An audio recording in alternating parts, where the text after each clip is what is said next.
moi je vais faire mon complotiste de service. Vas-y, sois complotiste. Ouais, un gros. J'ai vu une déclaration d'Emmanuel Macron il n'y a pas longtemps, une petite vidéo là, quand il disait qu'il allait rester jusqu'au bout et qu'il allait veiller à ce que l'élection présidentielle se passe bien. Alors, je n'ai pas les mots exacts. Oui. Et qu'il allait et en particulier qu'il n'y ait pas d'interférence d'ingérence étrangère. Lesquels? Les Russes, j'imagine. Bon, bien évidemment. Quoique maintenant, il y a Trump qui est à la mode, on va savoir, avec le Groenland. Non, je pense, je reste persuadé, je sais pas, moi je peux pas, si vous voulez, je veux bien entendre toutes ces histoires, mais quand j'ai entendu cette déclaration, je me suis dit, ce mec-là, il est tellement avide de pouvoir et qu'il est tellement attaché à son fauteuil qu'il est en train de nous préparer une patate. Qu'est-ce qu'il prépare? Je veux savoir, qu'est-ce qu'il prépare? Moi, à mon avis, soit il prépare un coup pour rester au pouvoir, ou alors pour glisser un troisième mandat. Édouard Philippe, ou je sais pas qui d'autre. Troisième mandat, il pourra pas, je pense, un troisième mandat, à moins que ça éclate et qu'on rentre dans une guerre. Mais je crois qu'effectivement, là, il a parfaitement raison. Je crois que la perspective la plus sombre pour Emmanuel Macron aujourd'hui, c'est cette date du mois de mai où il devra quitter l'Élysée et remettre les clés. Il y a une solution. Voilà. Ça le terrifie. Alors, il y a une solution. C'est quoi la solution?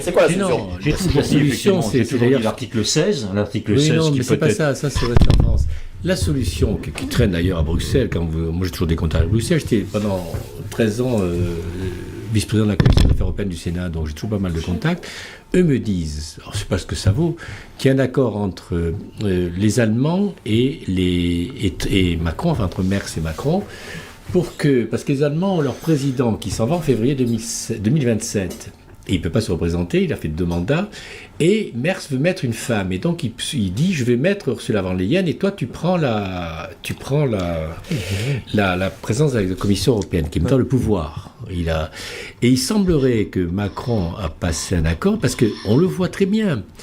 Prenez l'exemple, là actuellement, par exemple, vous savez, quand il y a eu la réunification allemande, il y a eu ce qu'on appelle le traité de Moscou, qui est un traité qui a été signé par les Anglais, par les Français, par les Américains, par les Russes, et par les 2 Allemagnes, dans laquelle il était indiqué que la réunification se faisait, mais le réarmement était limité.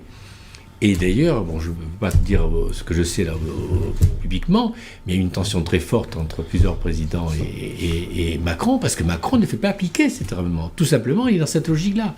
Regardez, moi j'ai appelé mes amis à Bruxelles sur cette affaire de veto. Il lui manquait une voix.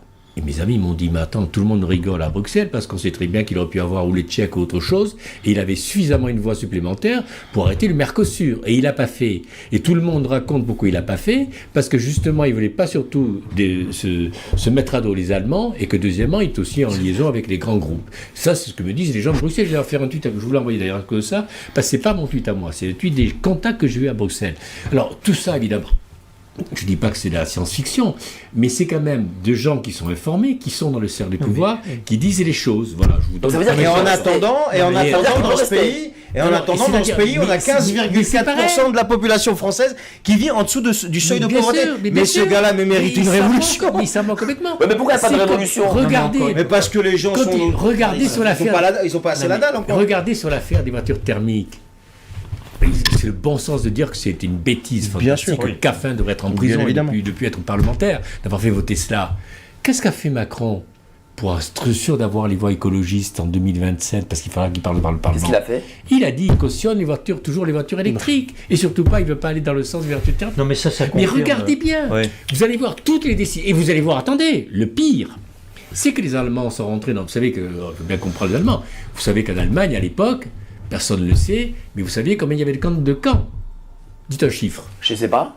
42 000 camps en Allemagne. C'est-à-dire que toute la population allemande était dans cette affaire contre Hitler. Et la population allemande, des sondages qu'on avait en 1945, ils n'en voulaient pas Hitler pour les 42 000 camps. C'est aussi bien des camps, pas que des camps de concentration. Ils en voulaient surtout à Hitler parce qu'il avait perdu la guerre contre la Russie. Et vous avez actuellement, tous les jours comme Merz, qui veulent faire la guerre en la Russie. Mais leur problème, c'est le nucléaire. Alors qu'est-ce qui se passe? Macron, vous allez voir qu'il va partager, il va tout faire. Il a dit, c'est d'ailleurs le problème de Marlex, il va partager avec l'Allemagne, et surtout l'Europe, et donc l'Allemagne, qui contrôle le truc, il va partager la puissance nucléaire française. C'est la trahison. La mise à jour c'est de la trahison, Michel. Je pense, c'est une trahison. Je suis content parce que ça va me permettre de rajouter un gros paragraphe à mon livre. Rajoutez. Voilà, donc sur le roi Brunzing, comme je l'avais appelé, après l'avoir qualifié de président anormal. Voilà. C'est-à-dire qu'en fin de compte, bien sûr que la prochaine étape, c'est d'être roi de l'Europe, hein, entre guillemets.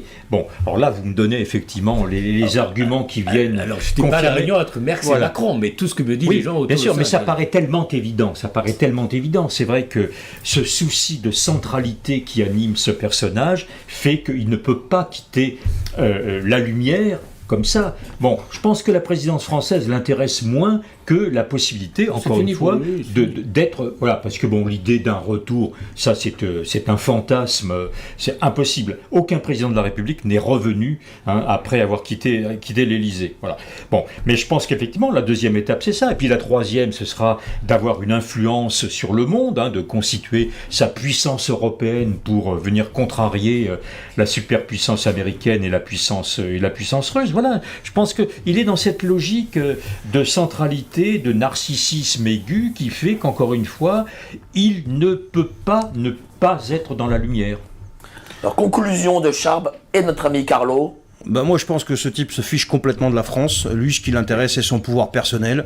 Il va finir à Bruxelles, comme vous dites, et pourquoi pas, comme l'avait dit Philippe de Villiers, président des États-Unis d'Europe. Bon, ça, c'est dans ses fantasmes les plus fous, je pense. Mais moi, j'aimerais bien qu'il finisse président de la Commission européenne et qu'il redouble d'efforts, si vous voulez, et qu'il nous fasse encore plus la misère. Je vais vous dire pourquoi.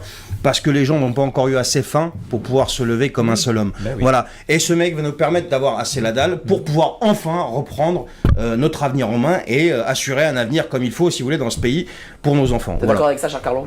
Moi, j'ai un rêve, I have a dream.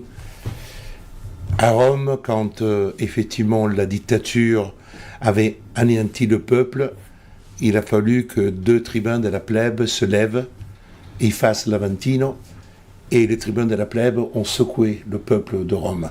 Et Rome a fait le virage de la République. Ce que je rêve, c'est qu'il y ait des tribuns de la plèbe qui ne deviennent pas des leaders politiques avec un nouveau parti, mais qui puissent réveiller le peuple français et que le peuple soit lui à dicter la loi de la République, comme l'article 3 de la Constitution le rappelle, un gouvernement du peuple, par le peuple et pour le peuple. Merci à vous. Merci à vous 4. Merci, bravo pour cette très très belle émission. Carlo Boruzza, maître Carlo Boruzza, où est-ce qu'on peut te rejoindre, te voir? T'as les réseaux sociaux, sur Carlo, sur Twitter. Il y a Réaction 19. Réaction 19. Voilà, Réaction 19. Prochaine réunion, Réaction 19. Non, là on a la procédure contre M. Macron et nous avons une audience le 22 janvier pour déterminer... Quelle procédure contre M. Macron? C'est une procédure quand il a divisé le peuple français en vaccinés et non vaccinés, considérant que les non-vaccinés étaient des sous-hommes, et nous avons considéré qu'il avait tenu des propos portant atteinte à ce qu'on appelle l'égalité des hommes et des femmes devant la loi, la violation de l'article 225 du Code pénal, et donc nous avons fait une assignation civile à son encontre, et aujourd'hui il est convoqué devant le tribunal judiciaire. On a une audience le 22 janvier, durant lequel nous allons parler de l'immunité de M. Macron, parce que la chose qui est très intéressante, c'est que son avocat a dit « mais il est le président, il ne peut pas être attaqué à l'application de l'article 67 de la Constitution ». Et quand il fait ses conclusions, il écrit « je suis M. Emmanuel Macron », il ne met pas président de la République, il met son adresse 55 rue Faubourg-Saint-Honoré, assisté de son avocat. Donc il avoue lui-même qu'il peut être parfaitement attaqué devant le tribunal judiciaire. Donc 22 janvier... Audience devant le juge de la mise en état. C'est la première fois dans l'histoire de la Ve République qu'un président est attaqué, parce que moi je considère, j'ai terminé sur un point fondamental, les attributions du président sont fixées par par différents textes de la Constitution.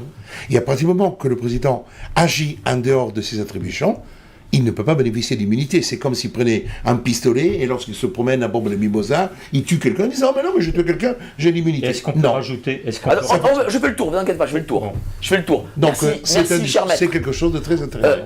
Sénateur Yves Pozzo-di-Borgo, on peut vous retrouver tous les jours sur Twitter, sur X.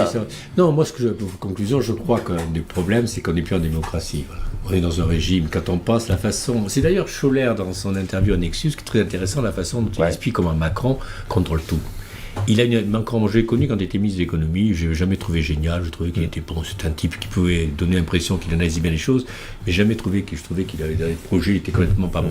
Mais par contre, il a une qualité, c'est qu'il sait contrôler l'ensemble du monde. Et c'est vrai qu'il contrôle le pays de façon extraordinaire.